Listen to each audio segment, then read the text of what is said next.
Hello, everybody.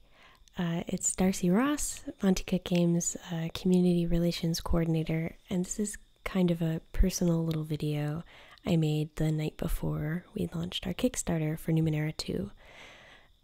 So I've been processing a whole lot of feels for the last few months about being brought on with the company that makes my favorite game and has created so many opportunities for me and brought so many great people into my life. And so I've been thinking about that for a long time, but especially with the Numenera 2 Kickstarter, I think it's bringing forward some specific resonances that I just felt like I had to talk about because it involves so many people external to me, right? So what I mean by that is that Numenera got me GMing when I first discovered it, 4 years ago.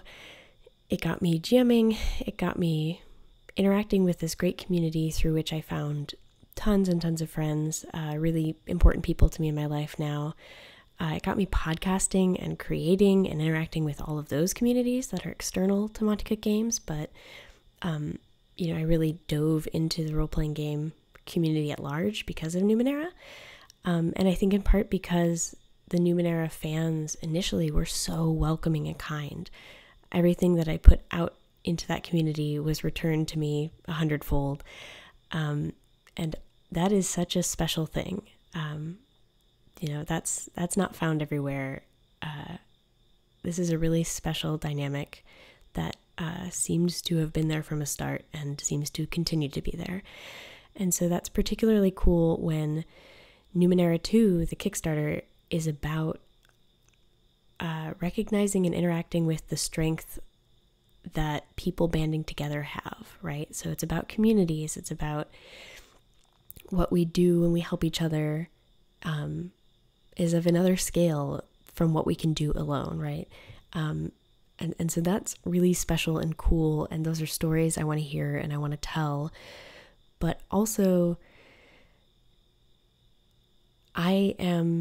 my new role is the community relations coordinator. So when community has been so important to me through Numenera, through all these years, not only in the narrative of Numenera 2 are we engaging with that, but also my role as the community relations coordinator is to steward the very community that made me feel welcome as a creative individual in role-playing games generally. And so that all just felt really astounding and kind of overwhelming. And I got a little emotional about it earlier today. And because I come from a family that processes our emotions through poetry, usually bad poetry, so get ready. I wrote a poem, right? I wrote a parody of a poem as sort of a tribute to both the community of Monty Cook Games and the great group of creators here who have welcomed me in with open arms too. And so here's my poem. 'Twas the night before Numenera in the Ryan family house. Not a creature was stirring, not even a computer mouse.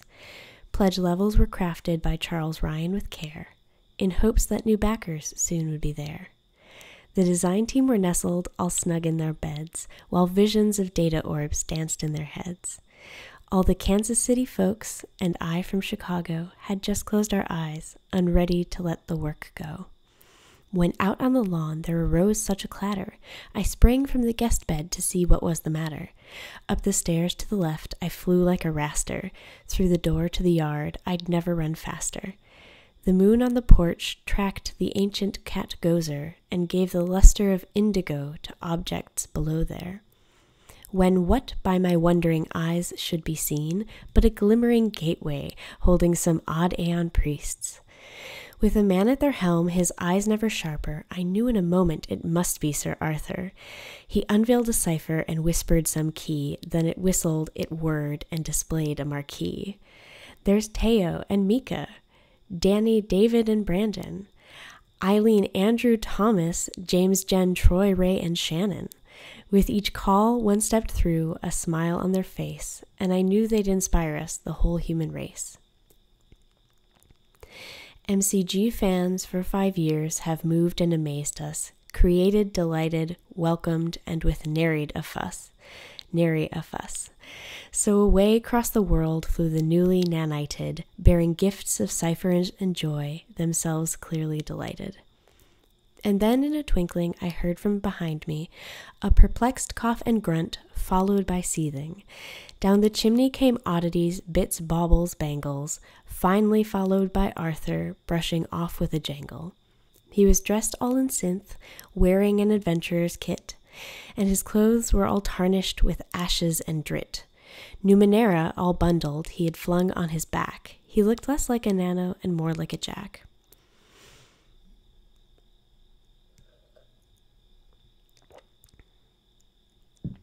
For Monty a secret, a Saurus for Shauna, a dojo for Bruce and a mansion for Zoa, time travel for Charles, for Sean cat translator, for Tammy a clone, for Bear time elongator. I thought to give each of you something you'd wanted, but what could contend with creators undaunted?